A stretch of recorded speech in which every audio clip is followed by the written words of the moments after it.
What's up, guys? Recording a podcast from the car. I'm so busy today doing personal things that I didn't have time to do one from the office. I was so busy with work things yesterday, I didn't have time to do one from the office. So I decided, fuck it, we're going from the car. So this one's not live, this is just recorded. This is the Just Go podcast. I am Nick Glassett, and I'm happy to announce that my podcast is now brought to you by Big and Bright Inflatables. So go to bigandbrightinflatables.com. Check out some of the new crazy stuff that Matt's making. He's got some outside the box stuff that I'm absolutely in love with. So go check it out. I hope the audio is good. If it's not, just turn your headphones up while you're on your run or whatever you're doing. Let's get into it. So I got to keep it brief today. So here's the deal. Today is my wife's parade, her Mardi Gras parade that she rides in. She's in the Crew of Eve. It's spelled Krewe. That's how it works in Mardi Gras world in New Orleans. And so it's an all-woman crew. And so they roll at 7, which means the parade starts at 7. And they throw shit off the float. She's on a double-decker float that's got a couple cars hooked together, I think. I don't know. It's pretty big. And it's going to be badass. And so she puts together these like little bags to throw to my kids or to her friends or whatever. So it's like a big deal. No women flash their tits for beads. That's not really a thing. I'm not saying there's not like a parade or two in downtown New Orleans during actual Mardi Gras where that might happen or does happen. I don't know. I haven't been to those. But every single parade I've ever been to is all a family affair. It's all about kids and families and having fun. It's not Girls Gone Wild. Okay, now that we're off of that. Oh, anyways, no, so that's why I'm so busy today. So check this out. I also wanted to say, I'll probably only have 10 minutes maybe to go off on this, but we're also in a parade this weekend. The Jump Off is actually also in a parade this weekend on Sunday. A pretty small town called Abita Springs that's just a little bit northeast of where I live, or where the Jump Off is headquartered, I guess you could say. And this year's theme for that parade is Nightmare at the Museum, something like that. And so our theme is going to be the Foam Pharaoh's Curse. And I'm going to blast foam out of the bed of the truck. And then we're also going to have, I got from Foam Daddy, I got the little, I call it the foam bazooka, but it's like it's called the standard foam cannon, I think. But you can literally freaking put a strap on it. So when I was talking to Stephanie about getting it shipped, she was like, oh, wait, we can have DJ just put the strap on it for you. Hell yeah. So I'm going to have somebody walking around with a foam bazooka. But I also bought him a mummy outfit. So they're going to be dressed as a mummy, head to toe. Can't even see their face. Blasting foam out of the foam bazooka. It's going to be epic. So stay tuned to my YouTube channel and my social medias for some clips of that. It's hard for me to get anything because I'm on the back with the HD stacker. I just bought new ladders back there for the parade. That's what you hear rattling. But I'm on the back with the HD stacker usually. So I can't film anything, but I'll have my wife filming or maybe one of my guys. Okay, so now to the topic of the podcast, the best business decision I ever made. So this one's going to probably strike you as a little strange. Fucking cars everywhere, dude.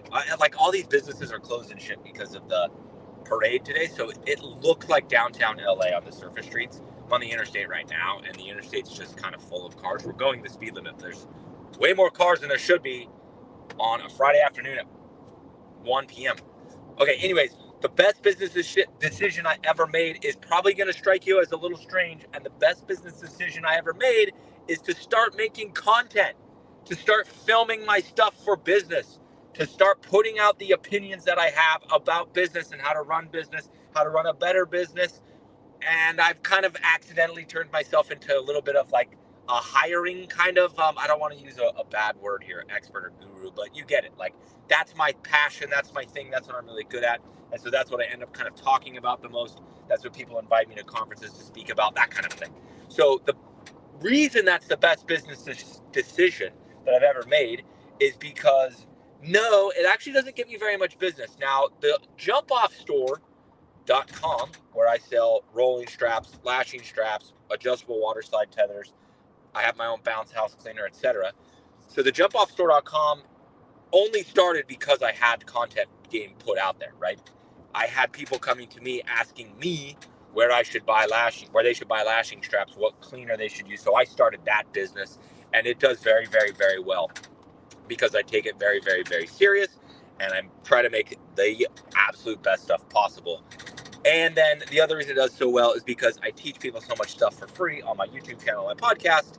I think people go there and buy from me to kind of say thank you, and or kind of like they're almost guilted into it. So anyways, so that started as part of the content. So my rental business and my Christmas light installation business that make the most money, right? Those two make the most money. Or I guess you could say they pay me the most money. My content doesn't do anything for those businesses. Pretty much nobody cares. I have gotten a client or two for Christmas light installation. One of them was pretty big this year, was over $6,000. They kind of land them through content. Like they kind of started poking around and seeing me on the internet and liked me. But for the most part, it hasn't done anything for me. So the reason it's the number one business decision I've ever made is because I don't think I've capitalized on that business decision yet. So the reason I say that is because the more content I put out there, the bigger I get, the more followers I have, whatever, the more power it has to put behind something. So I love to write, and I happen to be randomly good at it. So a book, or probably books plural, is definitely in the works in the future. This guy's going so fucking slow. So when I publish a book, I mean, I'm not here to say I'm going to hit the New York Times bestsellers, because that's pretty ostentatious to say out loud.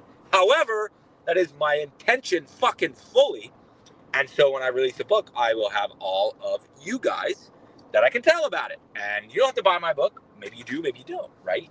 My podcast, it's out there, and I can send it to somebody that has a television program or maybe their own podcast, and they go, oh shit, this guy knows what he's talking about. This guy knows what he's doing. Let's bring him on the show. That's how I got on the blocks.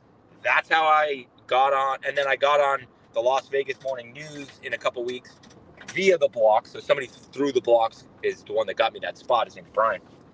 But my content being out there, right, there was no like tryout process. Like I just met with Brian via phone call, and he was like, yeah, you got it if you want it, dude. I can tell that you're good on camera and you're well spoken and you're good to go. So it's no big deal. So the reason I started making content was, or no, this is the secret actually to the content. And this is how my shit works. This is how my shit gets so big. And this is how so many people have admiration for me when they see me in person at IAPA or wherever, the Foam Daddy conferences, stuff like that. I don't make any of this content for me. I'm not recording this podcast for me. I'm recording this podcast to give the advice away to help others, aka help you. I've got more interest in helping people, and I like to use the word actually mentoring. That's much more comfortable word for me than helping. Helping is like you volunteer at the soup kitchen to me, and that's not necessarily my personality. Teaching, mentoring, guiding, that kind of help is what I like to do. And so as I make content that does that, it pops, it bangs, it goes big, it gets me followers, it gets me more subscribers, it does all the amazing things.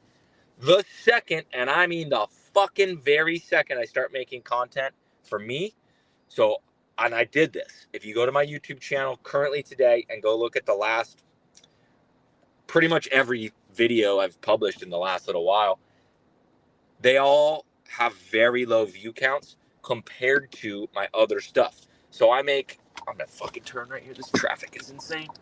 So I make a video that's unboxing a Sun Fun Inflatables water slide, and the thing went to like 55,000 views on YouTube. It's insane. I didn't make that video for me. I made it to showcase Sun Fun, a new company that was selling slides at a cheaper rate than pretty much everybody else. That they were, I didn't know if they were good. Like I literally didn't know. And so I unboxed one they sent me and showed it to you, and it bangs because I'm showing it to you. I did the same thing with a Big and Bright slide. We call it, we renamed it to Blue Lagoon. Blue Lagoon? No, I can't remember. But I think it's Blue Lagoon Blast or something like that. But that slide, I unboxed it to show you what Big and Bright is about. And guess what happens? The video pops, it bangs, it goes big. when I unboxed my HD stacker from Foam Daddy, considering it's a foam cannon, it went pretty big. That one only had 7,500. The one for Big and Bright, I think, has in the 30s, and then that Sun Fun one has in the 50s. Then I went and tried to make a jump orange video for me. So I got 5 or 6 brand new jump orange units in last year at the end of summer. So in August, I believe. And instead of going to make a video for you guys to mentor, to teach, whatever, I went to go make a video for me. So I tried to make it as Mr. Beastie or YouTube-y as I possibly could. We went all out. I was way in over my head in production. I'd never done anything like that. So it was fun and it was valuable. But I mean, the amount of money that went into making that video, from all the slides being bought, moving all the slides over to the field we shot it in, having all of my employees there to film and help unbox and do all that shit. I mean, the amount of time and effort that went into that video for it to have like 1,200 views, I think, is just proof in the pudding that the secret to content for me is not entertainment, it's education with a bent of entertainment. I'm not saying my education is boring, but like I can't just go make a video to entertain you guys, right? But all those videos are going to they're all evergreen basically, so they are valuable forever, and they will all live on YouTube forever, and I can then deploy that, equity that builds up from teaching on something else whenever I want to. If you guys follow me closely, you notice I don't sell hardly ever. I mean, I could be on here pitching you jump off store stuff. I could be on here pitching you Let's Get Lit supply, right? To go buy Christmas lights from me, or to come to a Christmas light. I could sell all these things, but I don't sell very much at all because I don't really enjoy that. I want to teach, I want to mentor, I want to help people grow. So there you go. If you like the podcast, either this one or any of them ever, please leave a review of it. It helps the podcast grow a little bit, helps my reach. So do that. And then go check out Big and Bright Inflatables, because Just Go podcast is now presented by Big and Bright Inflatables. And then I love you guys. Peace out.